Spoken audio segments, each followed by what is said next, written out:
तो जी जय श्री कृष्णा, जय श्री राधे। बाबा तुलसी ने दिव्य कथाओं का गुणगान किया है और उन दिव्य कथाओं के द्वारा हम सभी जीवों को सदा ही मार्गदर्शन दिया है। एक कथा है जो बाबा तुलसी सदा सुनाते थे। यह कथा थी एक बुढ़िया की। एक बुढ़िया थी, वह बड़ी गरीब थी। उसकी आंखों से कुछ उसे दिखता तो था नहीं। उसके एक लड़का था, उसका विवाह नहीं हुआ था।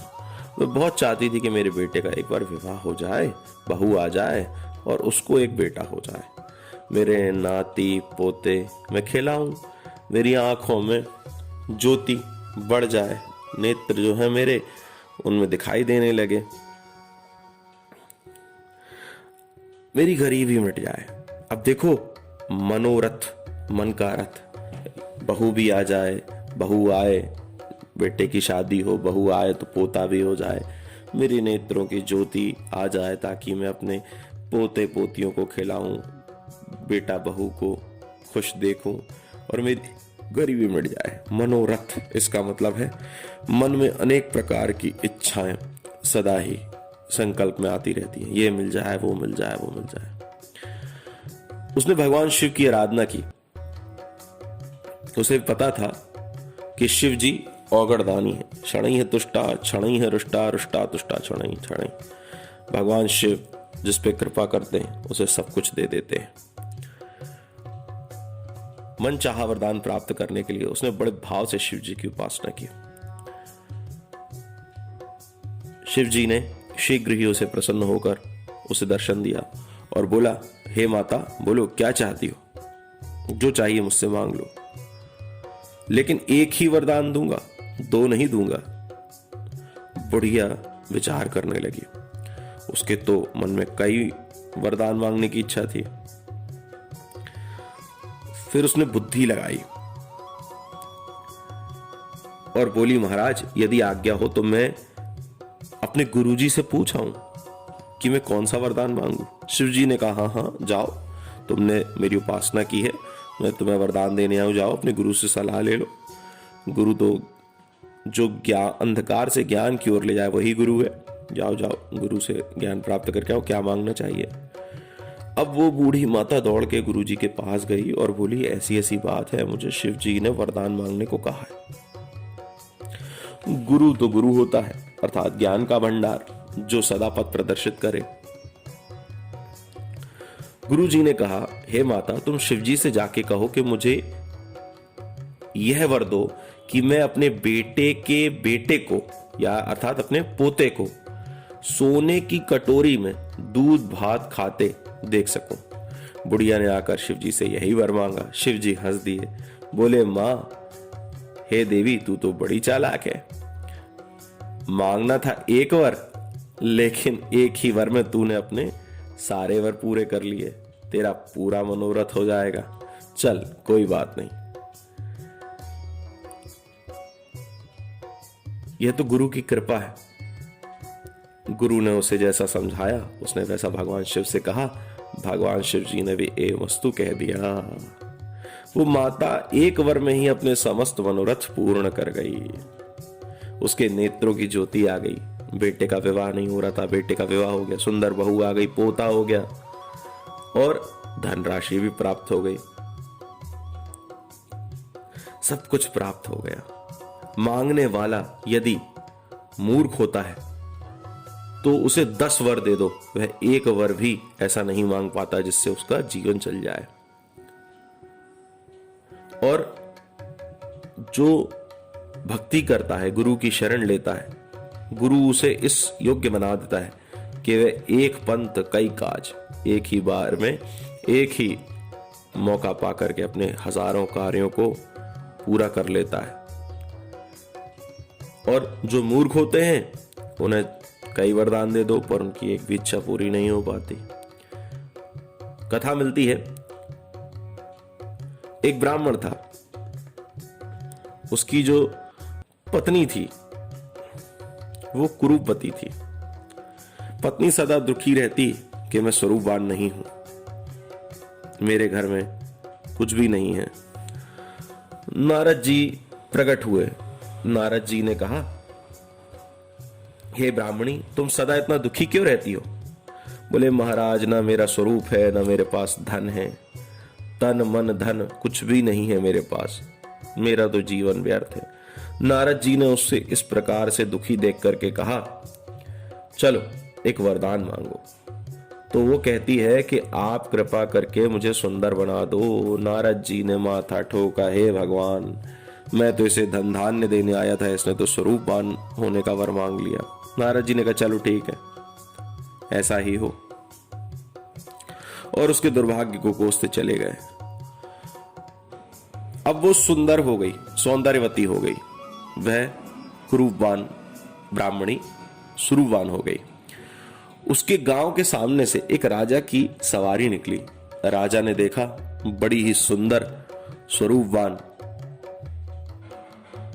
और दिव्य एक स्त्री है। उसे बलात् उठा ले गया, जबरदस्ती करके उसे ले गया और महल में रखा अपने पास। अब नारद जी ने देखा, विचार किया कि चलो देखते हैं, उसने वरदान मांगा था, क्या हुआ। पहुंचे तो वो देवी वहां है ही नहीं। उसका पति रो रहा है, निहाल है, बेहाल है। तो उसके पति से पूछा कि मैंने तुम्हारी पत्नी को स्वरूपवान होने का आशीर्वाद दिया था और तुम लोग अभी भी माथा ठोक रहे हो, क्या कारण है? बोले, महाराज, बात ऐसी है कि उसे तो राजा उठा के ले गया है, वह महामूर्ख थी, उसने मेरे भाग्य फोड़ दिया, मुझे कोई पानी देने वाला भी नहीं है। उस ब्राह्मण को दुखी देख के नारद जी को दया आई। नारद जी ने कहा, चल तू ही एक वरदान मांग ले। तो वो क्या कहता है? उसने अपने लिए कुछ नहीं मांगा। देखो, स्वरूपवान होना अर्थात काम वासना, तो उस ब्राह्मणी ने सौंदर्य मांग करके, उसके हृदय में जो इच्छा थी कि मैं स्वरूपवान नहीं हूं, अपनी कामना को पूरी करने का प्रयास किया और उसे राजा उठा करके ले गया। उसकी गृहस्थी बर्बाद हो गई। तो जो काम के वश होता है वो विचार नहीं कर पाता कि मेरे लिए लाभदायक क्या है और दुखदायक क्या है, और जो क्रोध के वश होता है वो भी यह विचार नहीं कर पाता कि मेरे लिए अच्छा क्या है, मेरे लिए बुरा क्या है। ये ब्राह्मण अपनी पत्नी से बड़ा चिढ़ा हुआ था। इसने क्रोधवश कह दिया कि जाओ नारद जी, अगर आप मुझे आशीर्वाद देना चाहते हो तो ये आशीर्वाद दो कि वो शूकरमुखी हो जाए, उसका चेहरा जो है अति कुरूप हो जाए। नारद जी ने माथा फिर ठोका। यह क्रोधवश है ब्राह्मण, और वो ब्राह्मणी जो थी इसकी पत्नी, वो स्वरूपवान नहीं थी, तो वो कामवश थी। तो उसने कामवश नारद जी से जो वरदान मांगा वो व्यर्थ गया। इसने क्रोधवश जो मांगना चाहिए था वो ना मांग करके क्रोध के डाह में ये मांग लिया कि जो मेरी पत्नी है वह शूकरमुखी हो जाए। तो वो शूकरमुखी हो गई। राजा ने लात मारी, वो फिर अपने पति के पास आ गई। अब देखो,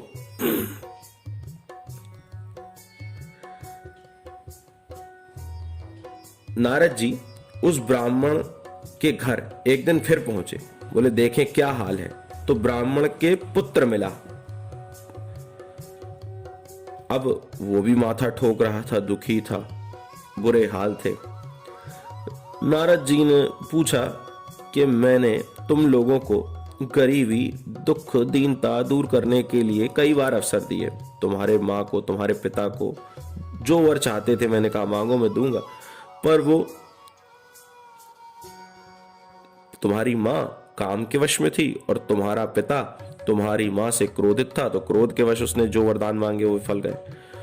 तो अब ये बताओ, तुम इतने दुखी बैठे हो, मैं चलो तुम्हें भी एक वरदान देता हूं, जो चाहो मांगो। अब वो ब्राह्मण और ब्राह्मणी का पुत्र हाथ जोड़कर बोला नारद जी से, नारद जी, ये वर दो कि मेरी मां अब शूकरमुखी ना रहे, जैसे पहले थी वैसी हो जाए। नारद जी ने कहा, धत तेरे की। नारद जी ने कहा, ऐसा ही हो, और चले गए।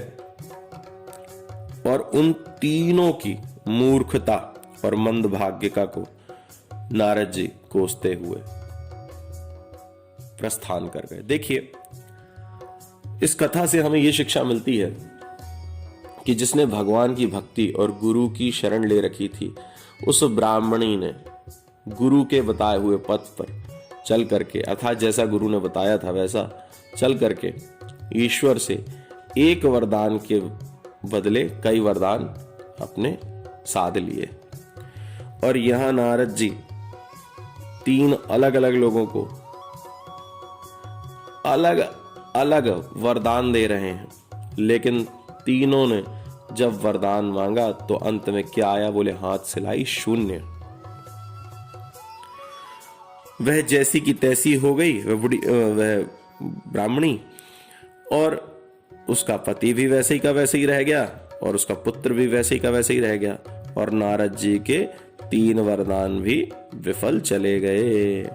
और यहाँ बुढ़िया ने भगवत भक्ति करती थी, गुरु की शरण ली थी, भगवान शिव की उपासना की थी। भगवान शिव ने कहा था 1 वर दूंगा, उसने 1 वर में अपने सारे मनोरथ पूरे कर लिए। और ये पुत्र, माता और पिता 3 बार वर प्राप्त करने का अवसर पा करके भी ज्यों के त्यों ही रह गए। तो भैया हमें सदगुरु की जब शरण मिलती है, जब हमें परमात्मा की उपासना का विचार मन में जागता है, तो हमारे सब कार्य सद जाते। और जब हम केवल इस देह को और अपने मन के विचारों को ही प्रमुख मान करके जीते हैं, तो अंत में हाथ सिलाई शून्य नहीं आता है। इतना ही कह करके तुलसी बाबा की ये कथा मैं आपको सुना करके समाप्त करता हूँ। जय श्री कृष्ण, जय श्री राधे।